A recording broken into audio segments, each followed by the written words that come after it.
Wow, it's Doughboys Double. I'm Tiger Weiger along with the Spoon Man, Mike Mitchell. Mitch, Wags. This is our big fat comic book launch special. Wow. Big fat comic book launch special, Wow. Wags. Wow. Wow. Wow. Wow. It's happening. Wow. Wow. Big fat comic book launch special. Yeah. Should have been lunch special or something. Do you want probably puns? should be lunch special. Yeah. Big fat comic book lunch special. That's good. Do we put that in the title or do we put launch special and then people hear us adjust it? I think we put it in the title. You probably put it in the title. Yeah, it should be lunch special. So Emma just put lunch special in the title. I can't wait for the pedantic comments that are like, they spelled launch wrong. Yeah. That'll probably happen. We're doing this because Doughboys the comic book is live this week. This is the official release week. Issue 1 is shipping now, or you may already have it. And issues 2 through 6 are coming later this year. Order at brkids.com. And with us, a comics writer from Rick and Morty.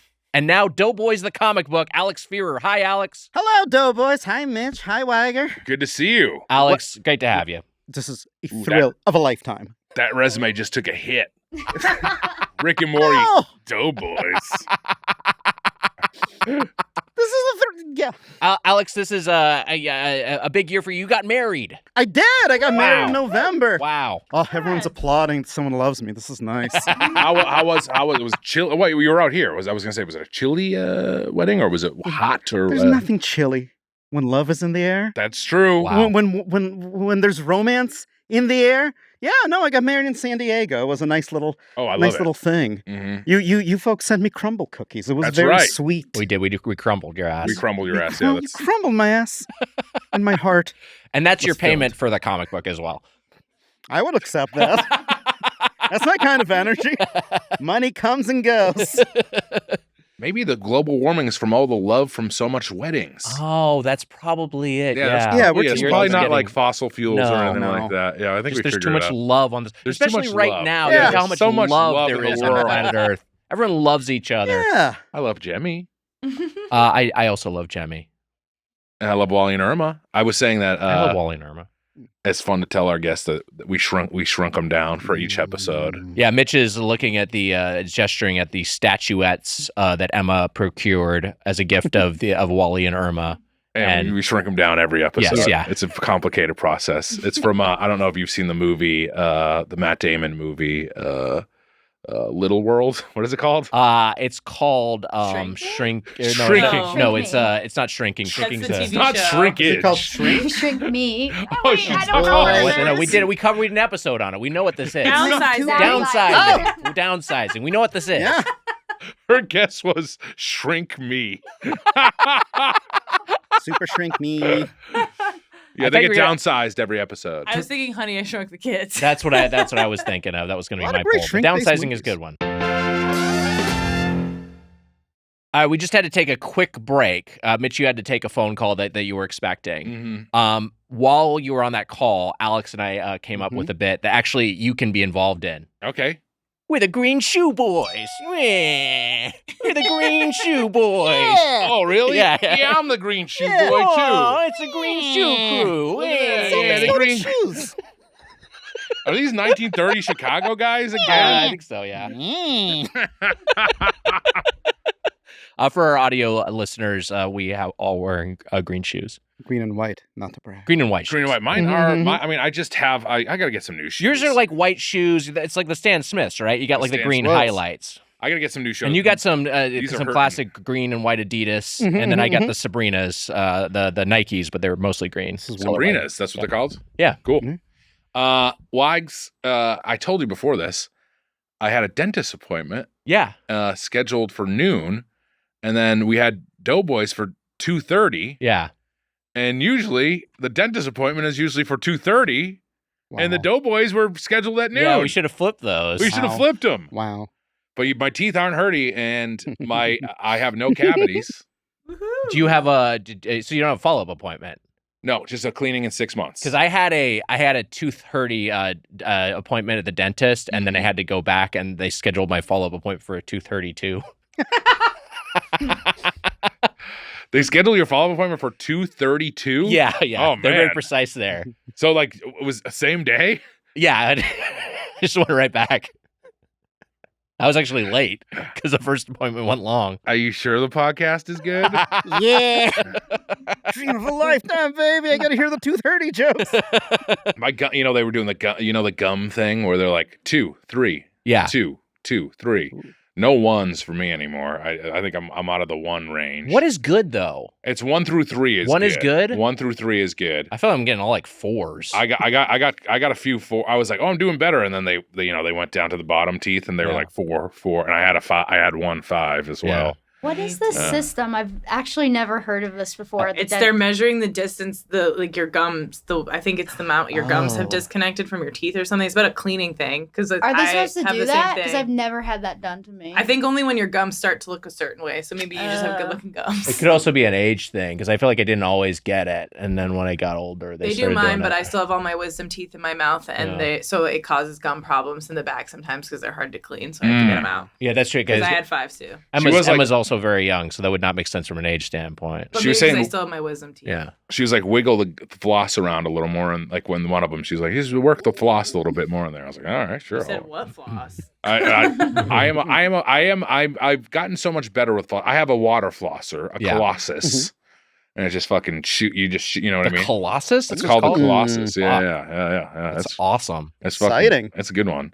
And then I do the picks, but I, of course, floss less than I use the Colossus. I try to use the Colossus every night. Colossus, speaking of Russia and comics. Oh, my goodness. Wow. I mean, are you a Colossus fan? Of course Segway I King. am, yeah. Yeah. I'm Soviet born. I love all my little Soviet boys. Spider-Man's various Red Scare villains. Colossus, my beloved metallic man. The Russian community in Spider-Man. We got the red ghost. Yes. We got the red ape. Who do you think the comic book character is with the best teeth? The best teeth. Hold on. The Mask. Mask The Mask. have great chompers. Has good chompers. That when they no describe- 5s for him. Yeah. No 5s. All 1s. I don't think he has gums. Wait, yes, he does. I was asking. I was when she was like 3, 2, 5, and I was like, "Is this the fork score?" I asked her that, That's pretty good. and she's like, "What the fuck are you talking about? What Yeah. is the fork score?" And I was like, "I'm a part of a dope," and then she just told me to be quiet, and she continued ooh, you all right? Yeah. All right.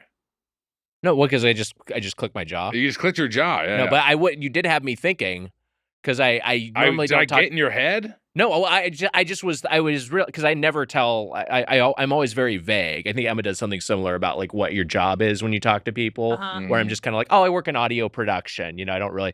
But I was when I was seeing the orofacial pain specialist, and then also had to go get X-rayed at a place that does like the specific like jaw radiology. I did disclose because it was just context of like, well, look, I talk for a living and I like eat food for a living. Like those are like my mouth is, I don't know. It felt like natural in that context to bring it up.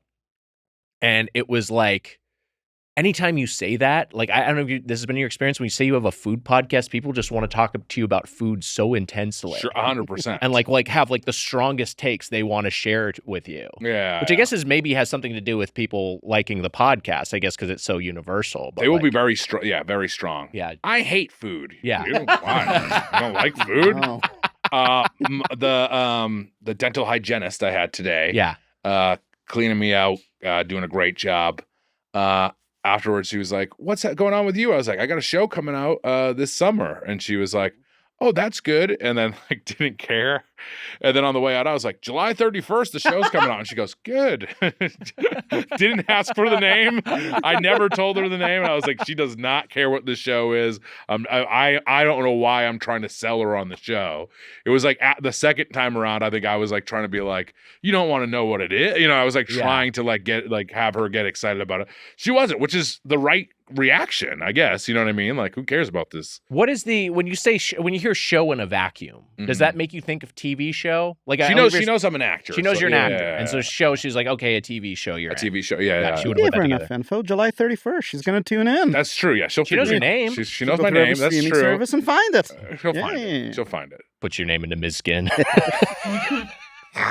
She hogging the show or what? There's no hog. No spoilers, but there's no hog. I don't show hog in this season or ever. Hopefully, I'm no Sebastian Stan. Oh man, it's looking good in that Slinging thing. that thing. We got an earlier report on a movie coming out pretty soon. There's some hog. There's a summer movie that shows some hog. It's true. We got some Let's intel. just say 28 years was nothing of a wait Whoa. for this movie. Wow. Catch my drift. There's hog in the original 28 Days. Oh later. right, yeah. See Cillian Murphy's hog like first thing. Oh yeah. Yeah. What a way to start. What a Hog way to Wash is start a going movie. great. Bang. Yeah. Cillian Murphy's hog right off the gate. We got two great character actor hogs. This is good. This is what the people want. I agree. And we're gonna get into this a little bit. We're gonna do a bonus segment with you and Fred on our main feed episode on this Thursday's episode. But on this Thursday. But I did want to talk a little bit about, because you and I originally met 15 years ago. Something like that, yeah. Where we were both contributing writers to the Onion News Network. And so we basically, that process was, submitting, crafting Onion headlines, crafting little, and then summations of what it could be. And then some they'd buy and some they wouldn't. And, sometimes it would get in the paper and sometimes it would be made into a video. Yeah. And some of them would get into Not the Onion Reddit, I'm sure. Some of them get in the Not the Onion subreddit. Yeah, that would happen a lot. A lot of my rejected ones, I just post in Not the Onion. Not the Onion? Yeah. You post like, hey, I'm a writer for the Onion, and this headline got rejected. Yeah, but I think it's a great It's a good Not the Onion thing if it happened in real life. So it was just a real headline from the real world. Headline from the real world. But anyway, but like that, do you have any memories from that period? Because when I think back on it, it's like, man, that was a lot of work. They would have us churning out like 25 to 50, I feel like things a week, and it was like basically articles or just like ideas. Ideas. Okay. But we it was like a lot of them. They had to be like fully crafted things, and the verbiage had to be like tight because it had to be like basically a joke. So like you're coming up with a lot of those, and I was like, I think that just got me a lot of reps when I was younger. Oh, absolutely. You know what I mean? Like, even though part of the thing was especially writing for the internet, writing in general, you're always underpaid. But writing for the internet, the pay is like horrible. And there you were paid on just the ones they picked. We weren't like. We were on the TV show too. The TV show there was were like you a in a weekly room stipend. for this Onion? No, this was all remote. Everything was remote.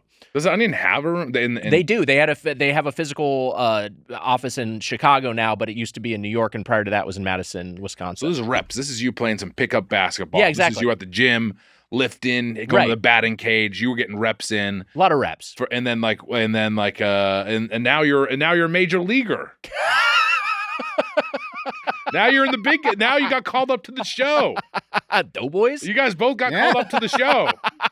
But no, I like when I think back on that period, it was like again, just to try to land the plane on my rambling thought here. You were only paid for the headlines they accepted. I think I made $200 a year, give or take, writing.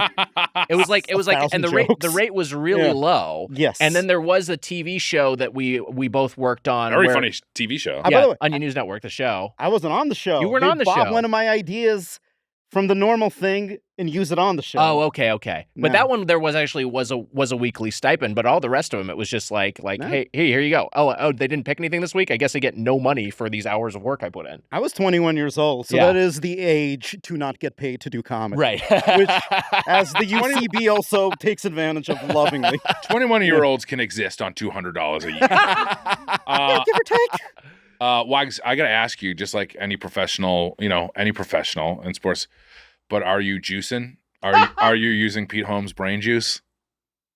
Yeah, whatever. I mean, you're using some Pete Holmes brain juice. It just locks me in. It's fine. You're gonna get barred from the podcast Hall of Fame. Wow. You can't. You got to take every advantage you can in this crazy industry. I for the love of the comedy game, I don't touch Pete Holmes' brain juice. Well, this is the thing. It works. Pete Holmes would not be advertising his brain pills if they didn't work. I agree with you, but the issue with Pete Holmes' brain juice is it's too effective. It's just a gray area for me. Yeah. I like my comedians clean. I like to know that they're not taking Pete Holmes' brain juice. Okay? So exciting to learn about a new bad thing in real time. I'm chugging the stuff. You got a whole vial of Pete. Holy shit. Oh my God, I can only imagine the gold that's about to come out of his mouth. I feel invigorated. holy shit, that stuff works. That shit works. Pete, I get it now. I get how Pete is so good. He also needs the money, is the other thing. Sure, he's selling the brain juice because he's a guy who could use some extra cash. Yeah, he needs the money. He needs the money. Why? And he's doing a great service by sharing his brain juice with everyone.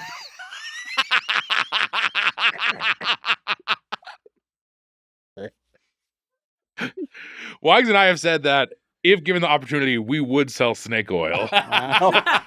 Doughboys brand snake oil. Snake oil. You get the shiniest snakes, I guess. I don't know what snake oil does. Yeah. Give it a fork rating. It's very exciting. You got to try Pete Holmes' brain juice. This conversation that I think is making you uncomfortable. Me? No. Okay, good. I'm just following along. But that was how I got to know you. Yes. And If I had a guess. Yeah? If I had a guess just looking at Pete, that brain juice is pretty caloric. Oh, no. It's the beginning of a podcast civil war. This is exciting. Pete, how are you going to respond? Yeah, if you gotta say me, Pete, you might want to look into some brain juice zero if you catch my drift. Pete, listen up, buddy. It's mostly high fructose corn syrup. We got to know each other there. We remained friends. We stayed in touch. Yeah. And then many years later we'd been talking because you had been listening to the Doughboys podcast, and you had this idea for a comic book, which we eventually talked about and made a reality. And it's kind of to me, it's just kind of like. And I apologize for going down memory lane here, but it is like kind of one of those things. I was like, hey, it's cool that we had this connection, and then eventually it turned into this other thing. Yeah, you're very kind. Yeah, no, this was, I don't know, this blows my mind that this exists. I don't think there are a lot of projects like this, and especially a lot of projects with that much involvement from the actual hosts. You're overseeing the whole thing, or like basically like the directors, the editors. It sounds like too much involvement from the host. Was that what you're trying to say to us? This is what I wanted. It's not too much. Okay. Mitch. Okay. I'm going to be the most respectful guest you've ever had. Okay. All your jokes about the podcast being bad, I'm not going to buy them. Wow. I'm not going to buy them. This is a good show. This is way too much of an honor for me to be here. But yeah, no, I'm thrilled. It feels like a true Doughboys product. You punch up every script. You look over everything. This was, and I mentioned this in the other segment, like, I wanted to think of an idea kind of like too weird to exist almost, and doing like almost like a Doughboys animated series, a Doughboys movie, but in a comic format was it. And yeah, I'm beyond delighted. Do you think the Green Shoe Boys could make its way into a future issue? I will put anything you ask me to put into a comic. Is it possible? Can I possibly veto that or not? I will listen to whoever talks last. You want a Green Shoe Boys spinoff? Green Shoe Boys 7th issue? Oh, I'll do it. I have to make a confession. You know, on the days when we send you the notes, I'm using Pete Holmes' brain juice. Mitch, you were scolding me for taking the brain juice? I know. Can I tell you something? Every joke is fucking power, though. Every joke. Hey, Pete Holmes' brain juice. Yeah. Begun the podcast wars have. Another instance of the podcast wars starting. You know when I don't know if you would have to cut this, but I do remember when Best Show was like doing sketch after sketch, kind of like making fun of the Doughboys, and then someone left that as a drop for you folks. And I remember you go like, "I'm going to start a war with Sharpling. Who gives a shit?" And they were like, "This is the funniest possible ending to this." I love bullshit. I'm like, who cares? I love Sharpling. I love him. Give us all the shit in the world, Sharpling. I just saw a new. I sent you it. There's a new. They finally put. I told you a couple comic book news, but right before I told you one bit of comic book news, and the other one was that they did a Rise of Skywalker comic finally. Yeah. And I sent you a page from it, Wags, and you said this looks like shit. It really did look like shit. It was a really bad. It was Rey with all the other Jedi behind her, being like, "You have to fight all of us." Was kind of like what the idea was, and it looked like shit. I mean, the artist is a good artist, I'm sure. Right? No, but it was just conceptually, it was like a really like this is bad. Yeah, this should not exist. I mean, which is baked into Rise of Skywalker itself. All right, Alex, I have a question. I have a question I wrote down that I'm going to ask you. Your last name is Fearer. Yeah. Fear is half of it. What are your biggest fears? Wow. This is a great question. Loneliness. God, man. Isn't that really the ultimate fear? It's the ultimate Mhm. fear. But you were just married not long I ago. was, man. I'll never be lonely again. Joke's on you. Is fear looking me in the eye? Is loneliness looking me in the eye? You ain't getting fear. He's married until he fucks up so bad. He's old and alone. Annie, love you, baby. I'll try not to fuck up. We'll see. You will not fuck up. Yeah. Thank you, Mitch. Fear. I mean, your fear of loneliness is Yeah. that's a great fear. It's the ultimate fear, yeah. Mhm. That's why we all do comedy. I think a theme in comic books, the isolation of loneliness. These heroes, Yeah. they have secrets. A lot of the heroes are lonely guys. Wow, It's a true. lot of the Yeah. guys and gals. Yeah, lone wolves. I didn't Mhm. think about that. Mhm. You're right, Yeah, though. yeah, It's a yeah. commonality. Yeah. And this is the thing with the Doughboys comic is that it's like it's a team. It's like a team effort. Mhm. You're kind of almost Mhm. writing a teen comic. That's Or true. I guess just like a duo, like Yeah. a Batman and Robin sort of Oh, thing. yeah. But it's Hmm. it's still Batman and Robin, eh? I wonder which one you think is Batman. I Which don't. one is Robin? You know what, we I- don't have to. We don't get into who's Batman and who's Robin. I was just trying to think of a duo. If you can name another one, we can talk about that. But Blunt Man and Chronic. yeah, Bluntman and Chronic. And we don't need to get into who's Bluntman and who's Chronic. I think we but- know who Blunt Man and who Chronic is. Come on now. Sonic and Tails, another Whoa! comparison. Hell yeah. But do you have any favorites? Do you have any comic duos that you've liked other than the ones we've named, or maybe it is Wait, one what of was the the ones last we one you named? named? Sonic and Tails. Great combo. This is the classic combo. Yeah. Yeah. Who could be better Sonic and Tails? We got Superman, Batman. Who was the big inspiration for this book?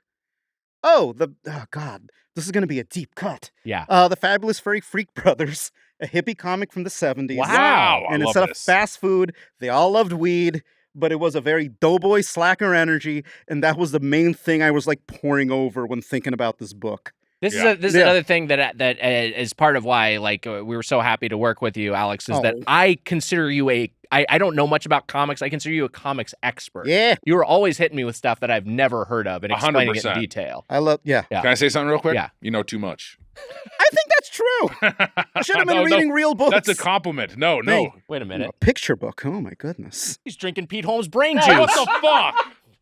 Alex. And all I know is the names of Scrooge's many cousins. This absolute bullshit.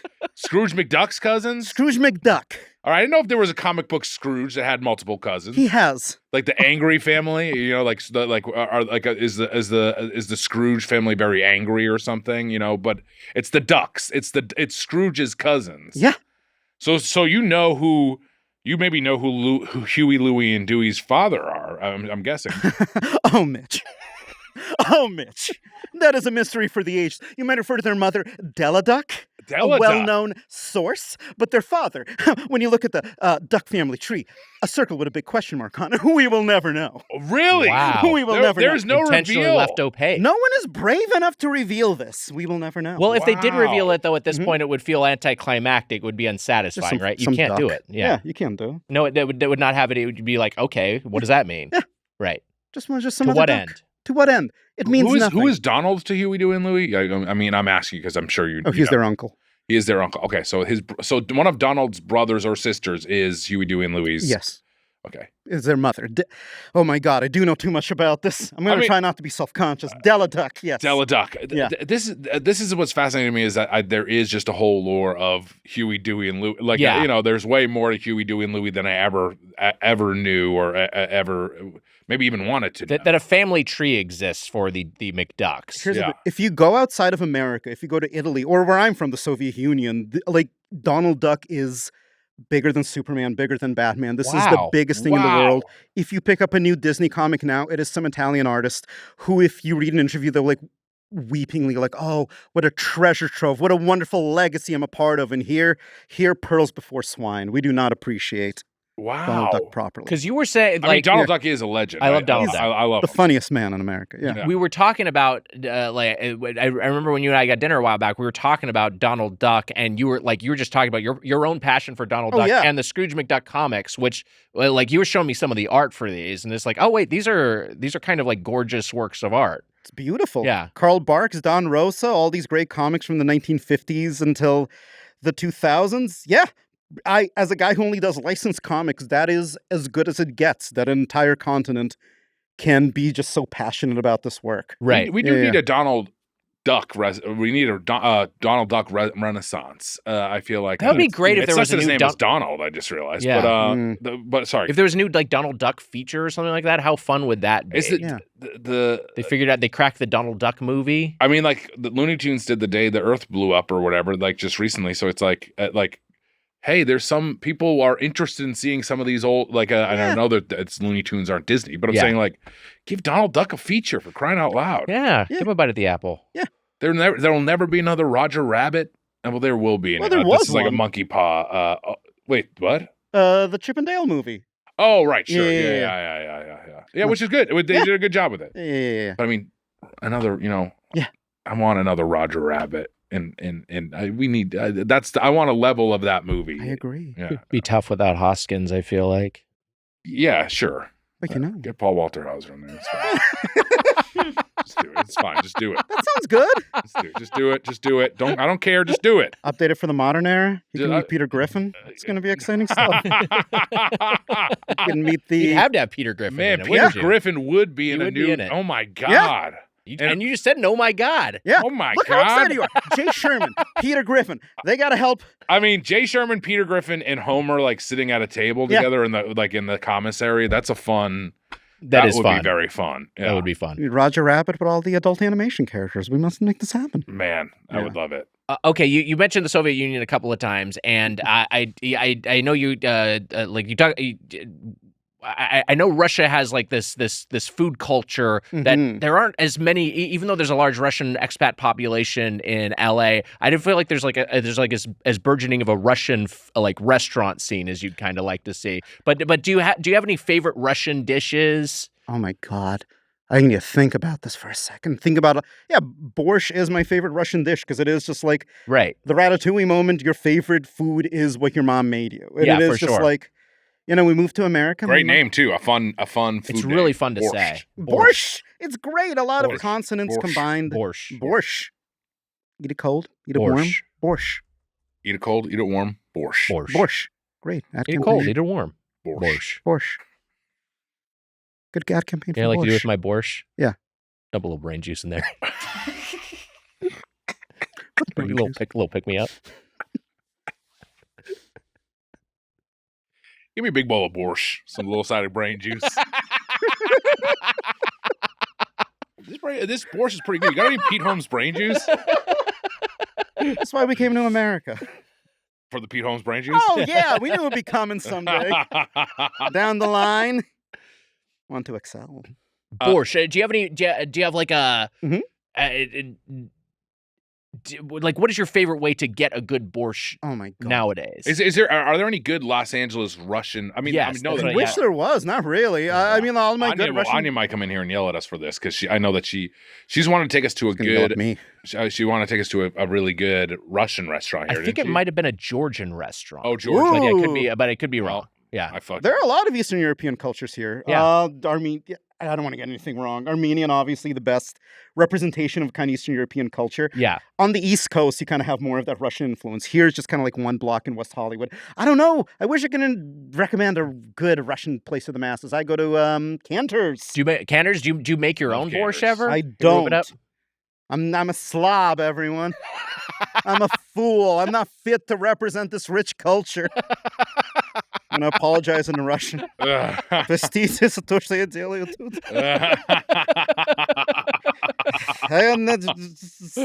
I'm on the junk food show. Yeah, you don't. I Have, you do can't not. represent this good. You do not have. cuisine You to the do not have to masses. feel bad about. Yeah, this. no. We eat I shit put you on all the the spot. time. Yeah. Oh, look. Get a Cantor's. Get a borscht that my mom thought was kind of bad. Grew up in the Soviet Union, didn't like it. Sorry, Cantor's. Cantor's. I do love Cantor's. The deli scene in Los Angeles. Were you just clapping, Amelia? No, I was scratching my arm. Oh, okay. I thought you clapped to Cantor's. I apologize. I'll applaud it. I didn't know if you know maybe you it. saw the motion from Amelia and then heard what Alex did. That's That's what probably it what was. happened. Yeah. Oh, that was but Teamwork. Cantor's was, I think, we had such a rich. Wearing a Pepsi T-shirt. Yes. Wow. While drinking a Coke. Whoa! Whoa! Fuck. That's fucking Represent wild. them Crazy. both. The deli culture out here was great, and it's really it's been hurting in the last Yeah. the last 10, 15 years. Yeah, post-pandemic specifically. Yeah. But borscht, I believe I've had borscht. Borscht. But what are other some big other Russian? Like I know like pierogies are more like Polish, but like there's like something close to that, right, in Russian food? Yeah. Like, yeah. I think we do call them pierogies. Yeah, It's the yeah, same. all right, same thing. All these cultures overlap. Selyotka pod shubой, little sardines in jelly broth. Oh, That's something that comes out in the big New Year's feast, salade de bœuf. This is just me going through all my mom's cooking. Her little heart's going to be very warmed by all of this. I hope she's not listening to the Doughboy stuff. Bread. I'll just be honest with you. She listened to one. Oh, wow. She listened to one. She's proud of her little boy. We're proud of you too. Oh my God, that means exactly as much. Thank you. Well, we should also point out you got a nice. Amelia's got the Pepsi shirt, I got and my you got boy. Alfred. You got your boy Alfred E. My idol. Newman. A- He's your yeah. idol. Yeah, I just as someone who does like comedy comics, Mad Magazine had to have been a formative experience. Reading that back in the day. Absolutely, yes. I still return to it. Mad Magazine was the greatest. I think I wrote a poem as an ode to Mad Magazine in like elementary school. That's beautiful. Alfred E. Newman. This is another pitch that I'm sitting on forever. It's like, I want to bring back Alfred E. Newman. Yeah, Mad Magazine's dormant. DC Comics, are you listening, baby? yeah, they Give me should the bring back keys. Mad Magazine. Why Bring not? back Mad 100%. Magazine. It's kind of back. It has a little bit of original material, then a lot of reprints in the end. Sure. But yeah, I know Mad Magazine is important. When you were a little kid, that is everyone's weird foray into comedy. Do you have a Yeah. favorite writer or artist back? I was an Al Jaffe guy. I love Al Jaffe. Yeah. Oh my God. God, live to be 103, something Yeah. like that. He's a king. The Foldens are amazing. Antonio Profias, Oh, sure. Spy versus Spy. Who's my actual favorite? As a little kid, this shows how like weird I was, I guess. I like Dick DiBartolo, Mad's maddest writer. Oh, okay. A Yeah. middle-aged man just doing... When you're young, that is when your comedy taste is at its corniest. And I was like, oh, that's Godfather. Their names kind of sound like other people's names. This is fantastic. I remember, you know, Yeah. for me, and this is one of the comic book things that some of the comic book news I saw today Oh my God. online. The things that got me into comic books were Mhm. the X-Men animated series and the Spider-Man animated series and Batman the animated series, which we've watched. Oh, watched yeah. the pilot for a pilot program. Nice. And those were great gateways. There was a news today that the Spider-Man the animated series, they're gonna have a comic that ties up the show, that like ties up the loose ends in the like Spider-Man 90s or something. It ties up the loose ends in the animated series. But all of those were my real gateway. You know, the Fox animated comics, and then I went to the I think it was New England Comics, I believe. Which actually, New England Comics they own a property or They something. own the Tick. Is that what they own? Yeah. It's the Tick. Wow, the Tick. Yeah. New England Comics. When I was younger, I remember getting this huge X-Men issue. I got like a rare X-Men issue, which I'm sure is not even rare. Like at the They're time, all I was rare. like, this is a crazy. Yeah. It was an uncanny X-Men some number that I was like, this is cool, and I'm sure it doesn't matter at all. And then the other big one for me besides X-Men comics were the Superman, the Death of Superman comics. Those were big, right? Do you remember that, Wags? Were you? I do remember the Death of Superman. That was a big stunt. Yeah. The Death of Superman was so... It was so everywhere that that was like they never sold comics at the grocery store except for that issue, and it was like that was a big thing that they were trying. I got them at New England. I went to the comic book store, but I loved that it was like there was like, hey, these are all the new versions of Superman, and there was like one that was like steel or whatever, and there was like I think was it 4? There was a little boy, right? Or wasn't there some Superboy. Superboy? Okay. With a little leather jacket, yeah. Yeah, and then it was so cool to me. I was like, whoa, it was this one guy. Now there's 4 different stories going off different into. I thought it was so cool. The villain is Cyborg Superman.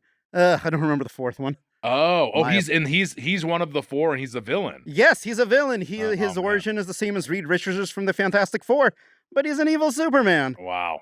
Wait, what is his origins is the same as Reed Richards from I think he and his family went up into space, got hit by cosmic rays, but they all died except for him. And he became a cyborg. And he became a cyborg Superman, yeah. Wow. Pretty cool. That is Pretty cool. good. This is an exciting era for comics. Yeah. Yeah. No, that was the big time for me. And then I fell off a little bit, but I do like looking at comics. Yeah. You know, I'll look at the funny pages, as Yeah. they say in the papers. I'll look at Rose's Rose or a Far Side or Sure. I'll take a Family Circus. I'll look at all of them, Wags. Oh, I used to really love comic strips. It's the thing I don't. When my parents had an actual newspaper, I'd read I read the funny pages all the time. Those are great. Those are the best. Yeah. And now you're going to make some kid as excited as Cyborg Superman made you back in the day. We hope so. There's a little 6-year-old really out hope there. Yeah. Yeah, I don't know if any 6-year-old should touch this comic or even be near the comic. Alex, here on our Big Fat Comics Lunch special, gosh. I thought one thing we could talk about a little bit, which is we pre-gamed about this, but the nexus of comics and food. Like I said earlier, you are to me something of a comics expert, and one thing that you brought to me, I remember, were some Burger King comics. Oh, yes. What was the deal with the Burger King comics? Was it the Kids Club or Yeah. was it? It was the Kids Club. This is one of the most interesting books I've found in my life.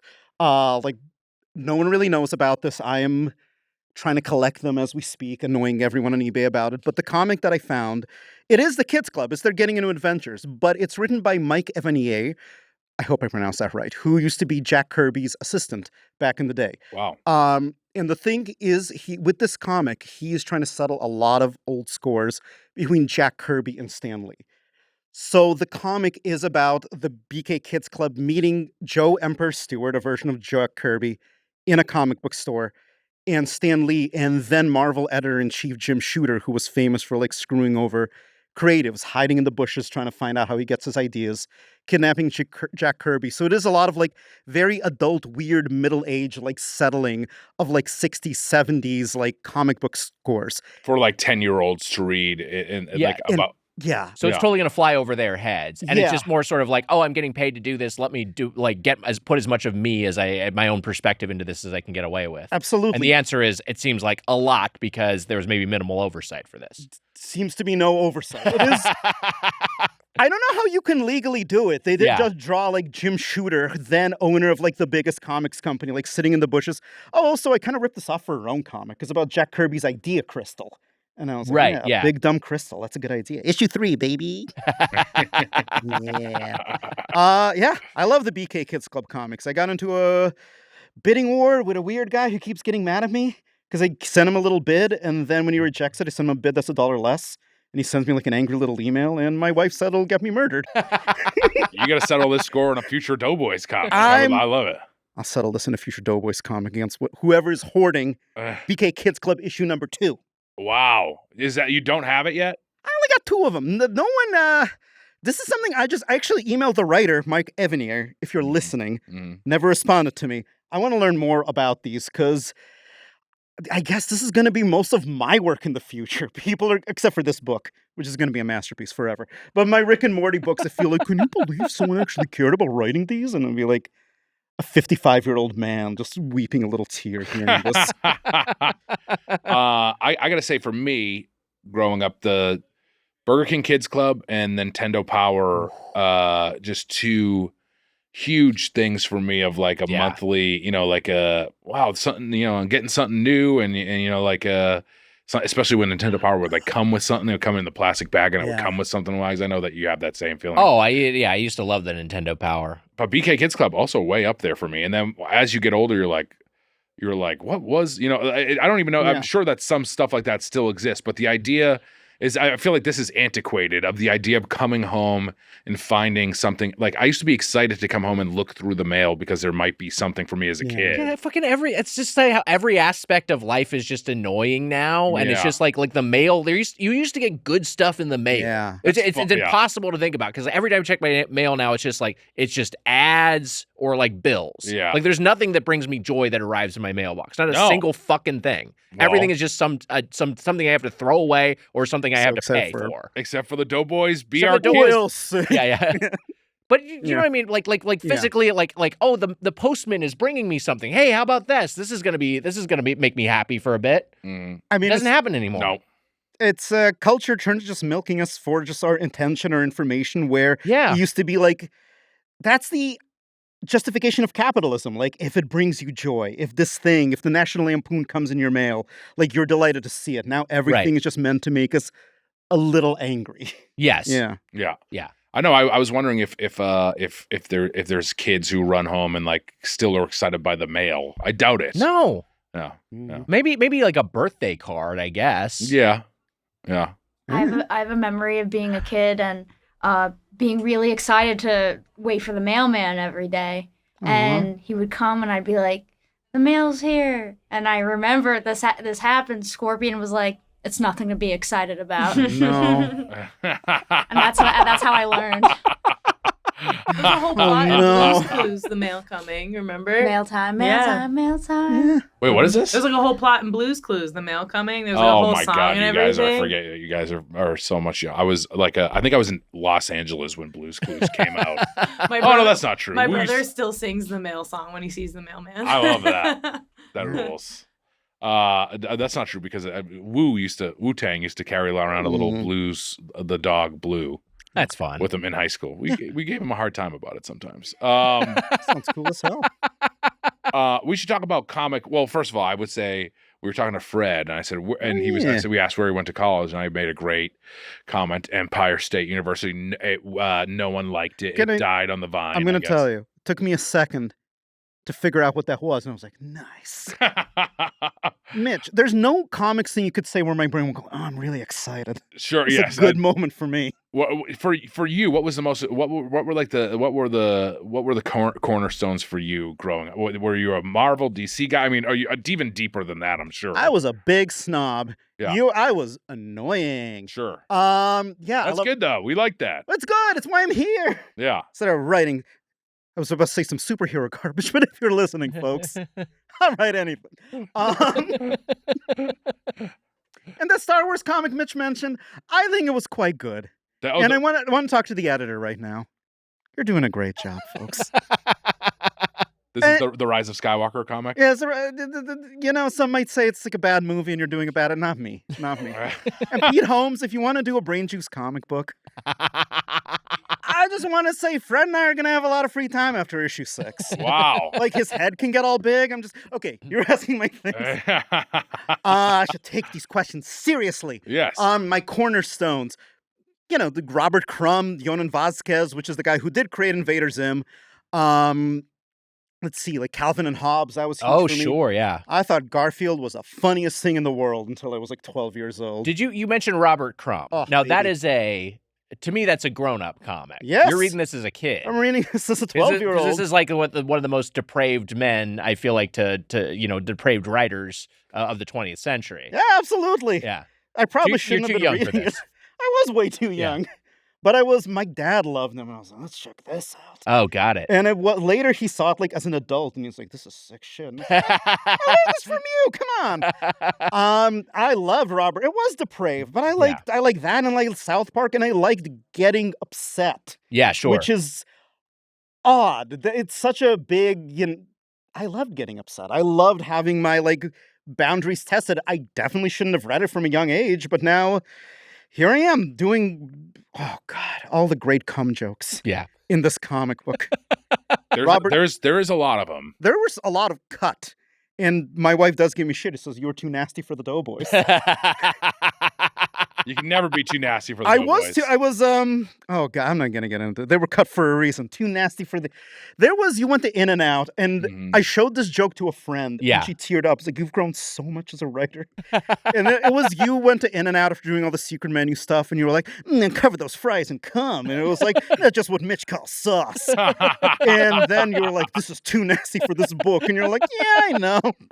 It is. Sorry. There's I like that we like that you crossed the line. It's better. It's more fun to have the note be to bring it back a little bit. Look, cum is like one of this show's catchphrases almost. So I'm like, it's true. So to cross that line, it feels like an honor. I'm a real fucking freak. But we actually integrate cum into our show very delicately. It's done in it's a. We do it in a very smart brain juice way. Yeah. By the way, I was texting just because there was just people talking outside the door. I was trying to figure out what was going on. Yeah. That's what that was all about. No, I put it together because there was a loud conversation being had immediately outside of the studio door. Yeah. Do you know what it's about? That was very distracting. No. But I texted Anya and said, I'm sorry, but is there? Didn't people make fun of me for the last time I did this? Did they? I don't know. Who gives a shit? Not me, sir. Nothing Anyways, but respect. Empire State University. We're talking New York City. Yes. The food. I'm just getting into the world of comic books. Yes. It's Sorry, Mitch. Finish your thought. well, no. It's just like, what's getting served at the Empire State University cafeteria? We're in New York City. What's how is that slice of pizza in the Spider-Man world? And also, we wanted to talk about comic book food. It was a big part of it. Already. Yes. But also, is there just sorry, Wax? No, of course. Is there any crossover with like some real crossover products in the comic book world? Yes. Oh my goodness. Yeah. Marvel has its weird parodies. Basically, like they'll do McDonald's but with a little typo. DC has its Big Belly Burger, which is in Metropolis. That is a Metropolis In-N-Out Five Guys style chain. Okay. And Bat Burger. Bat Burger. Bat Burger, where Bruce Wayne goes. It's called Bat Burger? It's called Bat Burger. It's unlicensed, so Bruce Wayne goes there and he gets mad. And they do this gag sometimes in the comics. He probably wants a piece. Bruce wants a piece. So Big Belly Burger is kind of like a crusty burger. You sent me some of these, and you mentioned Bat Burger as well. Or I guess Bat Burger would be more like the Krusty Burger, except Krusty Burger is officially licensed. Big Belly Burger is more like a stand-in for a generic fast food restaurant, and Bat Burger is specifically an unlicensed thing using the Batman IP, Batman being a guy, like the IP being the real guy. Yes, but there is a Krusty the Clown Krusty Burger style version in the DC universe. Booster Gold, he is a character. Oh God, I feel so nerdy sometimes talking about this, but that's why I'm here. A character from the 25th century who went back 500 years to basically become a capitalist and superhero in the 20th century.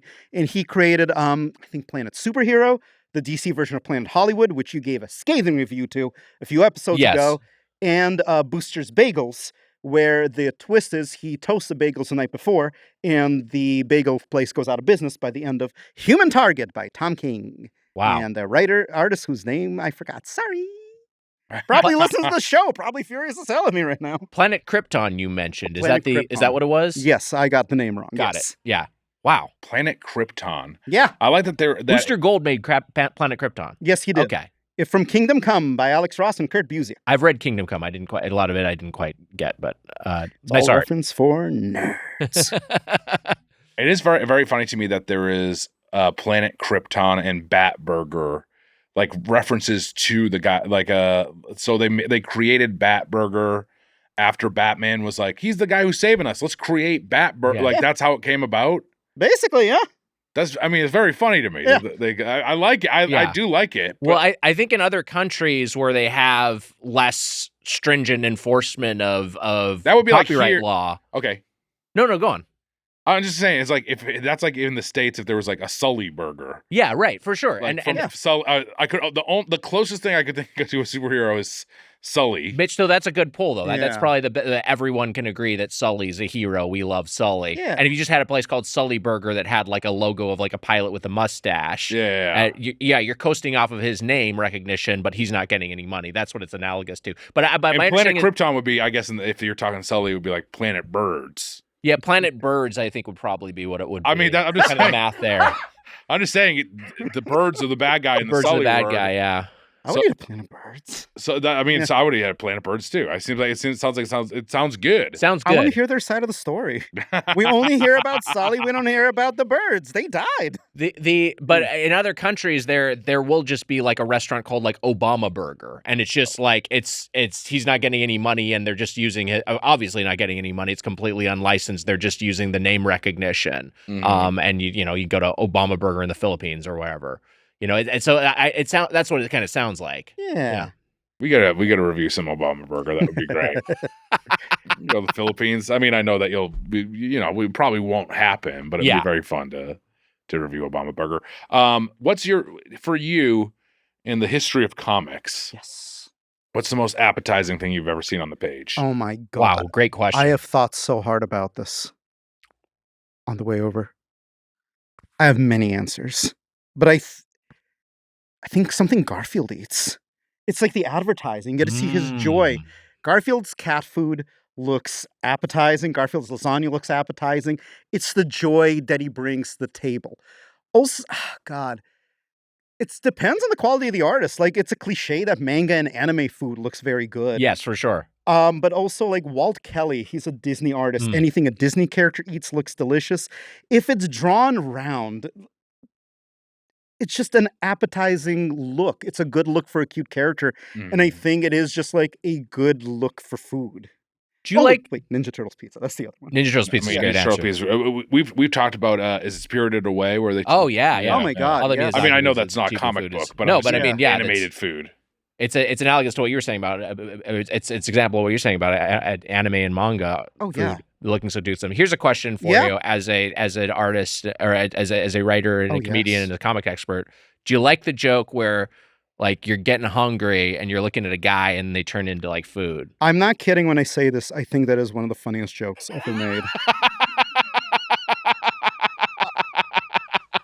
So right now, Mike, you can help us out here, but like, turn Nick into like a hot dog for a second. Yes. Yeah. I would laugh. And That then, would be funny. And then now turn me into a burger. So like something like that, you're saying? That would be extremely funny. Yeah. Like a 1 second joke that now, Mike, you don't have to do You're that. going don't to have see to do this that. joke by the end of the series of the comic I'm doing. I love it. I think you also said you were a fan of or who were we talking to recently that loves the bean cutting? Cutting a bean up is very funny. I even know what cartoon that's from. That's from Mickey and the Beanstalk. That's a great joke. God, someone smelling a pie and floating to it. God, that one's really good. Yeah.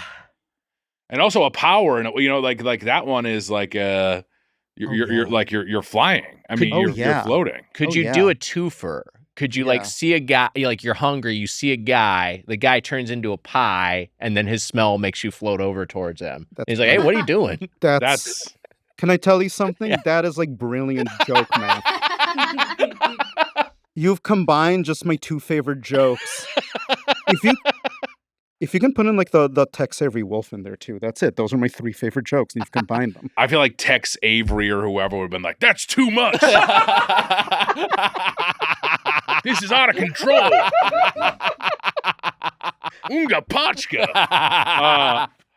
It's a hat on a hat. It is a hat on a hat, very but much I mean, sometimes a hat on a hat can look pretty funny. That would be funny. Yeah. The Tex Avery Wolf, like the horny wolf. The horny wolf. Yeah, horny wolf is very funny. Yeah. Anything from an old cartoon, I'm like, this is the best joke ever made. Heart beating out of his chest, the tongue. I think that one is the closest to real life. Because sometimes, I'll just see somebody walking by and I'll be slapping my foot. That. I feel like that is the closest to real. Eyes bugging out, tongue rolling out of your mouth. Yeah, I get it. I've never floated from a pie before. I don't know if you have. Yeah, I have sliced a bean very small, so that's maybe actually the closest. That's maybe that is the most realistic of any of the comic. Can I ask a question? Yeah. After slicing the bean, did you then look through the bean and realize you can see through the bean as if it's a thin sheet of paper? My answer is yes. I did. Wow. I could see through the bean, and it was like a thin sheet of paper. That's why, for me, I think that is the most realistic one. Wow. Yeah. Which makes it maybe the least fun. I'm sorry we're so hungry. Is this too sad? Oh no! First episode, folks. It's fine. It's fine. Let's talk a little bit about fatsos in comics. Hell yeah! So there's some fat ass villains. I know there's a bunch of them, but I was having trouble thinking. They don't tend to have many fat superheroes, do they? No. Fucked up. No, it's fucked up. It's very much like seen as like a sign of villainry, is that you'd be a fat fuck. Yeah. That means that you're up to no good. Yeah. Alan Moore said superheroes are a fascist ideal. This is the RFK Jr. idea. Sure. If you're a little overweight, you are a morally bankrupt person. Right. Yeah. But there are some good fat heroes. There's some good fat heroes. Who are the fat heroes? Who are the fat heroes? Why Griffin Newman's own character, Arthur from The Tick. Oh, sure. I don't know. You know, a fit gentleman in the show, but in the comics, For sure. a chubby so-and-so, a little Dorcas. He's a little Zatfig. A little Zaftig. Yeah, he's Jewish too, a little Zaftig gentleman. Wait, it's Zaftig? I said Zatfig. It's Zaftig? Oh, God, I don't know. I thought you were talking about the Street Fighter guy. Is it Zangief? I thought you were I talking think it's Zangief. Zangief. It's pronounced Zangief. I'll know with the Russian guy. My eyes will perk up. All doubt will leave my mind. No, I actually don't know which it is. Oh my goodness. I'll look it up. I'll There say was this: who cares? One, but two. I'm gonna say this: there are a lot of villainous when you're younger and you're Mhm. chubby. You dread these villainous fat guys. Like I named one in our little and when we were talking with Fred from Spawn. Yeah. His name is what is Violator? It's the Violator. and he's like a big fat guy. Yeah. I always in like the is X-Men the Blob is the bad guy. Yeah, His the name? Blob.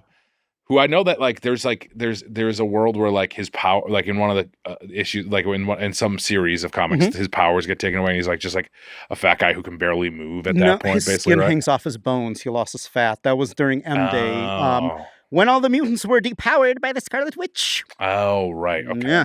Yeah. No, there are a lot of Marvel characters whose thing is like they're fat and the hero. This is kind of why I like Garfield as a little fat kid. Yeah. I got into superheroes when I was older because I was like, this isn't for me. Mm. These guys would kick my ass. But there are a Right. lot of villains in the Marvel, like the Kingpin. There's the Slug, who is the Kingpin but fatter and wetter. He's wetter. He's wetter. He's just a wet man. He's a fat, wet man, and Captain America. He's not slug like though. He's not like a slug in any way. No, he Okay. is a human being, and he rides around a little motorized car, part of the Mark Grunwald Captain America run. Yeah, This is very funny to me because like Kingpin is like, yeah, I'm Kingpin, and this guy's like, I'm Slug. He just Yeah. goes with Slug. he's the Slug. Yeah, Kingpin sounds cool. Slug Kingpin sounds cool. gross. Slug sounds gross. Yeah. Kingpin also, here's the big twist, takes off his shirt. They're like, he's a sumo wrestler. He can kick my ass. Yeah. Right. Yeah. The yeah, Slug, yeah. he just gets wailed on by Captain America, all immobile from his little chair. Yeah, he's not like a big, like barrel-chested guy. He's just a fat fuck. This to me is like where the fat guy villain. It's like the superhero, the jacked superhero comes in and just like kicks the shit out of him as he like can't really move around that Yeah. much. That sucks, doesn't it? And I'm just like that guy. He's not the bad guy. No, he's just not a fat guy who's getting his ass kicked. Yeah, he's That just a fat sucks. guy. Yeah, I mean, like maybe he did some Whoa. other stuff. You know what I mean? God, you're right. And also, This- it doesn't help that villains in the real world also are, Jared, Trump. You know what I mean? Yeah, Our sure. villains are kind of Elon. Elon's a fucking fat. Yeah. Oh, yes, for sure. By the way, I looked it up. It is Zaftig. You were right. I should not have questioned your Yiddish. It is a. Here's the Yeah, example. I guess it's probably good to not question Jewish guys. a Jewish guy's Yiddish. There was a You, a man who is a genteel. this is the most Yiddish that your audience learns so much Yiddish from the show. Unga Pachka, it's a thrill. Unga Pachka, yeah, that's still, Yeah. Zaftig, having a full rounded appropriation for figure, Marx. plump, typically used of a woman. The example it uses is a Zaftig brunette, which is Mm. turning me into a Tex Avery wolf. Yeah.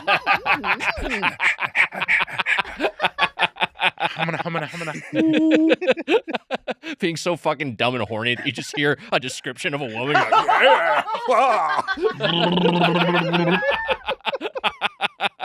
What is your favorite of all the horny? Is it heartbeat in your chest or I'm a big fan of the mallet to the head.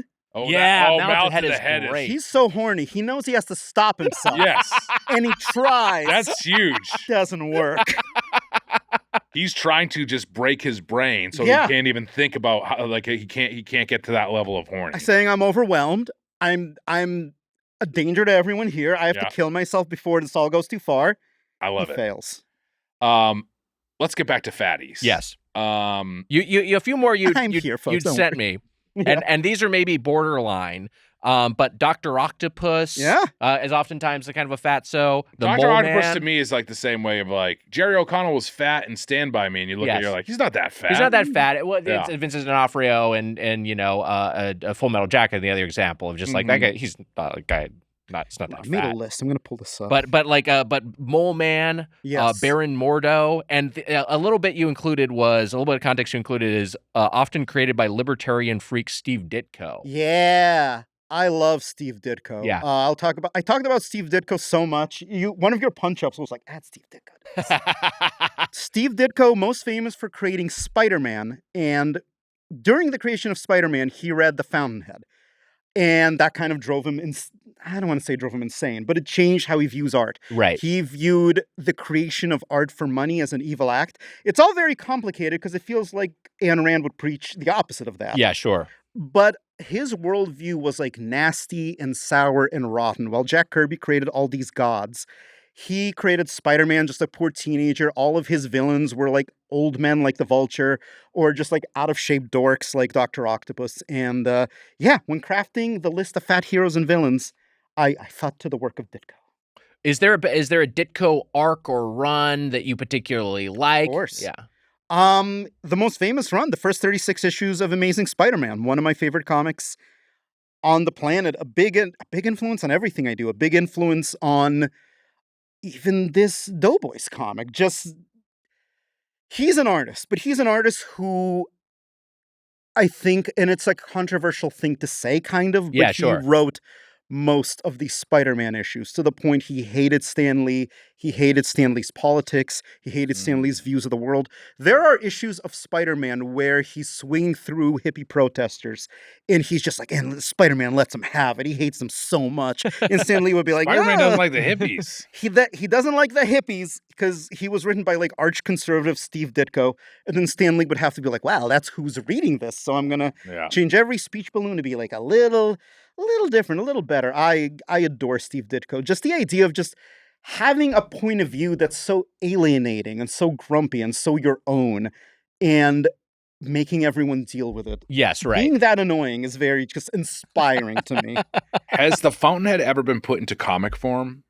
Yes. It has? I know it has. I don't know who did it. Oh my God. I was just joking around. I was just going to say. Comics are so cheap to produce, and a lot of people who produce them are very to the. There's an Ice comic book that's just independently. Oh, I know no. it's bad. It's bad. It's because I read a graphic. It's also novel. just very funny to think of like Ice guys being like, "Cool, our comic came out."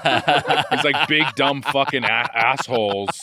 The beauty of comics is they're so cheap and easy to produce that you can really do a comic book about anything. So there are comics that are the best things in the world, and then there is propaganda and Tijuana Bibles and stuff like that. I'd probably read the Fountainhead comic. Sounds good. The Fountainhead comic. I want to see who made this. I'm curious. I shouldn't have. No, go for it. While you're doing that, you were mentioning Spider-Man, and I was realizing I really like it when Spider-Man shoots something and it says "thwip." Oh, hell yeah. Do you have a favorite one of those like onomatopoetic, phrases to deploy as a writer? God. As a writer, yes. Or that you just see as a reader? What an exciting question. The most famous ones. We got thwip. We got snicked. Snicked just is Wolverine's awesome. claws. We got God, snicked is so cool. Snicked is the coolest. Snicked is cool. Thwip, though, maybe even the bigger one. I think thwip is bigger, yeah. Thwip. Yeah, thwip is bigger. Thwip is like, you read that thwip, you know something good's going to happen. Onomatopoeia. This is so stupid. A little peek behind the curtain. I go to my wife, I say the sound out loud, and then I spell out what I said. And what a great marriage this is. Someone comes in, does a sound effect at you, and leaves. Do I have a favorite sound? My favorite sound is, God, I don't know. This is a great question. I wish I knew this. Bamf. I'm a big fan of reading Bamf. Bamf is when great. Nightcrawler goes in and out, it's just a badass motherfucker, which my boy Nightcrawler, fellow Eastern European, is. I as far as comedy goes, I like reading a plop. Kind of makes me laugh. That's funny. Actually, wait. Oh my God. Plop's probably the noise I hear the most in my life. Or also I hear that quite a bit, but it ain't coming from my hands. Well, actually. You know what I like? This is kind of a cheat, but Eep. And with cartoon characters more so. Where like they or sometimes they hold up the EEEEP, you know what I'm saying? Yeah. Eep. Eep. Like that's fun. Yeah. That is really fun. Eep. That is exciting. Does anyone do because I know you don't see a lot of like urination in comics, maybe like in adult comics, but like that's what I was gonna say is like you because you could just write out piss and it sounds like pissing. You take the I out. You would take the eye. You would take the eye out. Would you take the eye out? S. Is any dude who? Because I think that when you do take a piss, it does kind of do like a piss. It does do a little bit of. It does kind of. It is the closest. I guess burp is the closest because you can basically be like burp. Oh you wait, know what I mean? Yeah. As the Rick and Morty writer, I know the official onomatopoeia for burp. What is that? Because I got a talking to. URRRP. Little peek behind the curtain. Burp. That is the sound of a burp. With a B, that's the word. Yeah. Interesting. Yeah. Wow. Just something for all you Rick and Morty heads out there. Listen up, dorkos.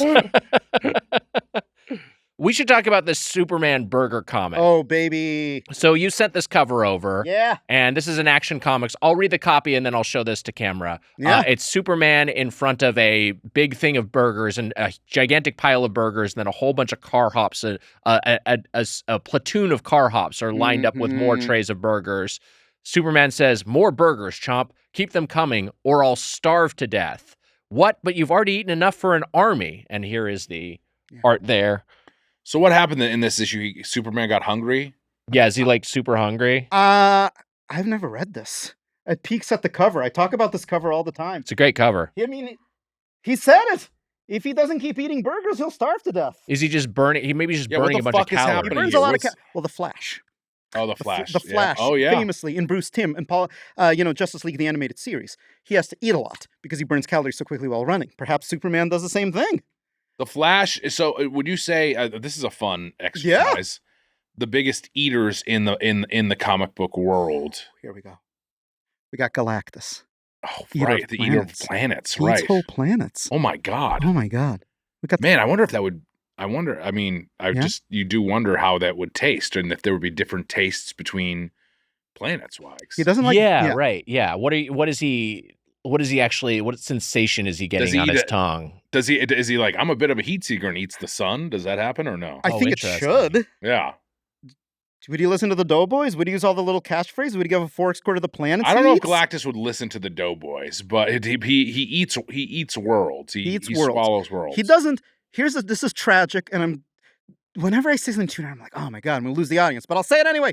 He doesn't eat the worlds with his mouth. He uses a big machine, and I think it just goes into his body somehow using it. Mm. Oh, interesting. Mm. It would be better if you took a big bite of the planets. Yeah, that would be fun. Marvel, Do you know it. what to do. Do it. Stop being cowards. He's in the new Fantastic Four movie, right? yeah, Galactus? voiced by God, I forgot his name.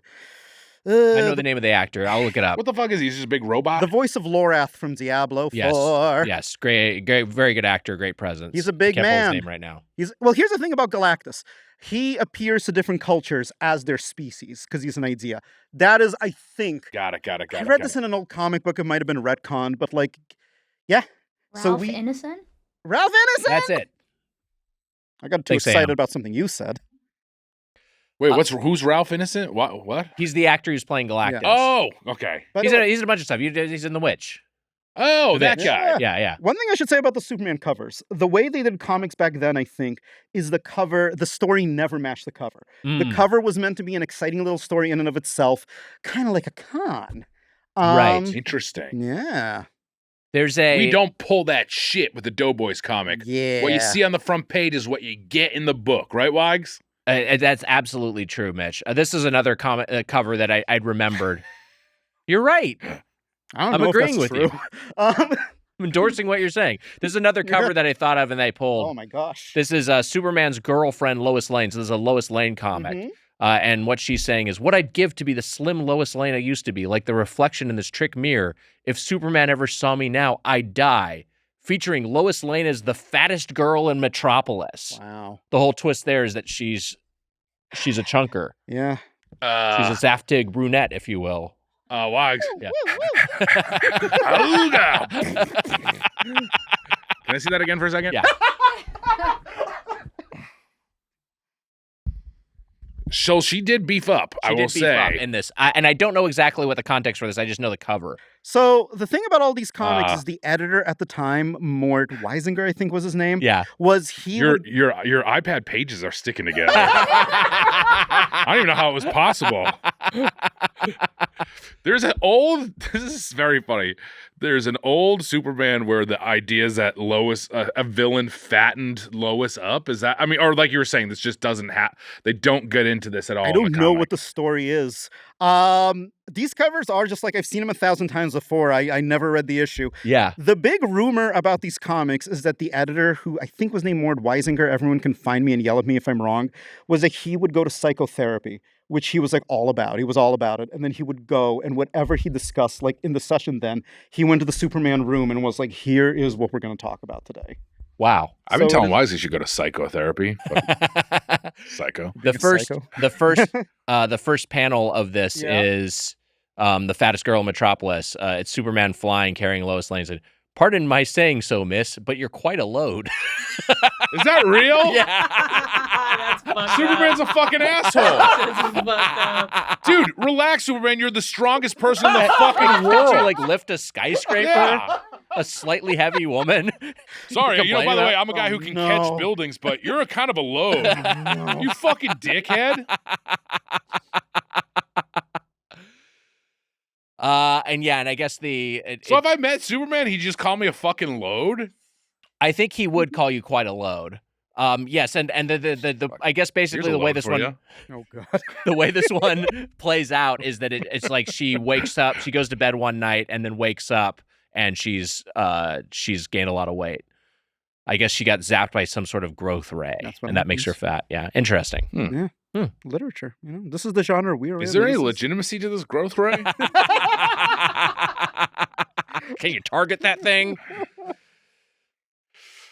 I don't know. I mean, like it's interesting that has the culture is obviously so much of it was in the history of comics corresponded with like shaming people for being yeah. fat and like saying that like that was a vice and that you're it's some sort of character flaw or some sort of moral failing on your part if you were a sizable person. Now, obviously, that's not where we are as a culture anymore. We're not like, at least universally like that. Yeah. That's not like the common value. There are still people who think that. Yeah. But like we now have, you're 300 pounds, you get a freaking trophy. Oh my but we haven't gosh. swung the way the other way towards we're seeing like necessarily like fat characters in heroic sort of context, right? Like you'll see like there'll be like a Homer Simpson or a Peter Griffin, but there's still like a big fat fool. Yeah. Even if they're like the hero of whatever their property is, you know. Absolutely. Yeah.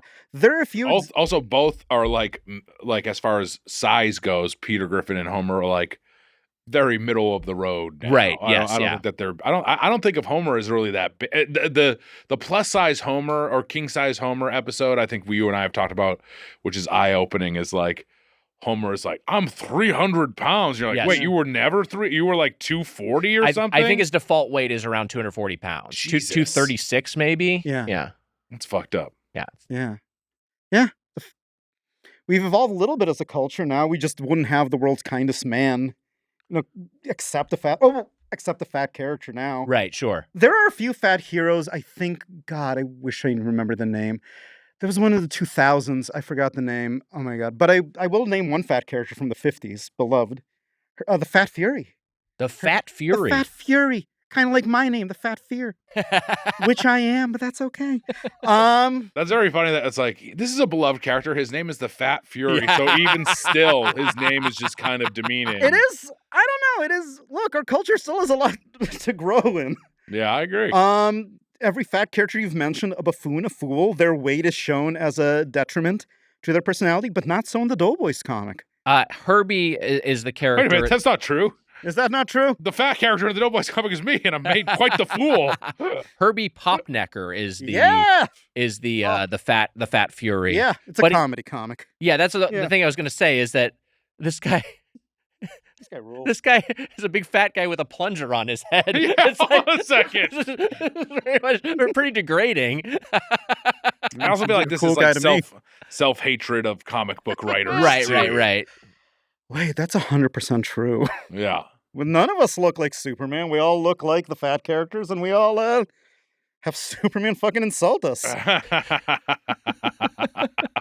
Do we? It's hard to be completely comprehensive when you're talking about all of comics history. But Yes. like, is there anything that you want to talk about that we've missed in terms of food, in terms of heavyweight characters, anything that come to mind?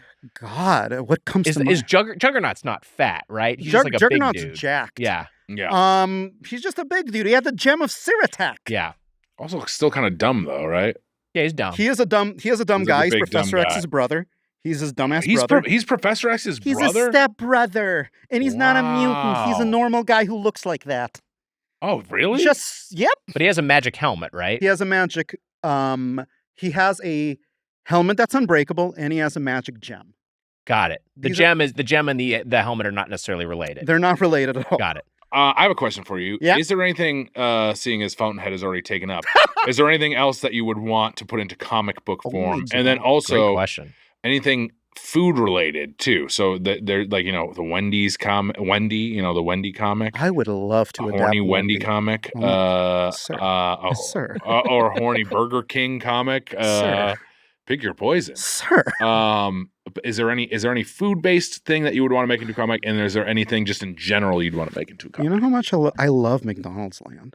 If I could just do my comprehensive Lord of the Rings style McDonald's Land series, if I can go to the history of the Grimace, treat it with seriousness, Yeah. that would be beautiful. Klasky Shupo, the people who did the Rugrats, Oh yeah. did a few animated specials, kind of like fleshing out that universe. And The Simpsons early on. Oh yeah. Oh, that's right. Yes, They were early animation house for The Simpsons. They were. Yeah, Mhm. that's right. We got Rugrats. Oh yeah, two other great Eastern European immigrants. The pickles you're talking about? Tommy Pickles' grandparents, but also Klasky Shupo. Oh, classic show. I don't want to get the country wrong, but yeah. No, if I could do a serious McDonald's Land comic, that would be I love incredible. That mythology, that was like huge for me as a kid. And only as an adult, I'm like, oh, you're not supposed to take this seriously. Bring back Ron. We've said this a lot, but bring back Ronald. Yeah, bring back Ronald. Is Ronald It's gone? time. Ronald's He's kind of gone. been put on the back burner for a bit. His red hair is gray. He's an old man now. Didn't they steal Ronald from the guy who made Bozo? I mean, that think would not so. shock me at all. Yeah. Because the first Ronald, Seems pretty I mean, straightforward. the restaurant itself was stolen by it. Ray Right, Kroc yeah. stole the restaurant, basically. wow, history of theft. So your answer is a McDonald's Land comic book. Yeah, I like it. the last comic. And also a good segue from Doughboys right into that. I feel like could Right. work out for it. Yeah. I think so. Hey, Ray Kroc's children or whatever. If you're listening, come on, give me a hand. The last comic I, agree. fake pitched ended up getting made, so I'm like almost careful. Doughboys. Yeah, like, wouldn't it be crazy if I made this? And you're like, and now here I am. I don't know. I want to adapt other podcasts, but I don't want to say them. They'll blush too hard. They'll be too embarrassed. Okay, we had to cut that all out, but it was really good. And let me It just was. say, as far Yeah. as a comic that Alex might be writing involving a podcast, he's gonna make it weird. That's the Brain Juice comic. Here's my Brain Juice comic. Here's my Brain Juice comic. You guys are the villains, by the way, for mocking Pete Holmes. Yeah, so 100%. much. Yeah. Sure, yeah. You're the doubters. We are the villains. You're- Yeah. We're the villains here. He didn't start this. We did. We did it. We made fun of his brain juice the entire What's time. gonna happen? Can you take a joke like this, Pete Holmes? I got nothing to do with this, man. You put me on the Brain Juice comics where everyone gets heads. I get real smart from the brain. What's Brain Juice? I'm It's a, sitting here laughing. I It's don't a even great know what this Pete Holmes is. product. yeah, it's a Pete Holmes Instagram product. Is Makes this you a thing smarter. he made, or is this a thing he's like endorsing? I think it's both. Wow. I think he brews it up in his bathtub. Wow. Yeah. He definitely endorses it, though. God. So Maybe it's his own brain juice. well, like the cerebral. My, Like, he extracts my it- he doctor extracts is it from his calling own again. brain. Sorry to be annoying. That's all right. Okay, 1 second. Sorry. My brain juice prescription is already out. My doctor. My issues. Like I said, I had long COVID. Yeah. I just haven't been drinking enough brain juice, so he sent me in a prescription to the CVS. Oh, that's great. Hopefully Yeah, that fixes that's things good. right up for you. Glendale CVS. Yeah. That's good. Oh, great. I'm glad Pete Holmes could help you out. Me too. After everything you've Thank said you, about Pete. him. I think. Thank you, Pete. Thank you, Thank Pete. you, Peter. And thank you, Alex. Oh my Thank you so God. much for being here. And Can I Please. want to thank Pete. Pete, thank you for the content. Thank you for the brain juice. I want to thank you for both. We'll cut that out. That's what we'll cut out. Alex, Yes, sir. thank you for being here, Oh, and please. thank you most of all for your incredible work on Doughboys, Oh. the comic book, available at brkids.com. Yeah, you're such a. There's another thing, and Oh. you say it very kindly, but you're very as far as our contributions. But you and Fred and Meg are doing the heavy lifting. I mean, we're happy to chime in. But a big part of why it's great to work with y'all is because you're a very generous collaborator who always incorporates everyone's feedback, and we really like that part of the workflow. This is a dream project, and I just want to thank you both. You did such a great. You did such a you great really job. did such a great job. We're very excited. I think people are going to love it. I can't wait for people to read it and all the fun that it's like being a kid again and getting that Burger King Kids Club. I mean, that's why Be Our Kids. Be Our Kids. Be Our Kids. It's the Kids Club. You are all our kids. Yeah. Yeah. Mhm. So people should check it out. If you've not already ordered your comic, if you have ordered your comic, let us know what you think and post a pic of it, because we're very excited for this thing to be out there in the world, and so like loop us in on that. But if you don't have yours yet, it's available again at beourkids.com. BEOURKIDS. Yes, thank you, and check it out. Doughboys the comic book. There you go. We love it. Anything else you want to plug? Hey, have a good time. I don't know. I love that. Fuck, that is a great plug. Oh, it's so deep. I got something to plug. Yeah. What do you got? Borscht. Yeah. Yeah, eat some Russian food. Bye. Bye. Doughboys.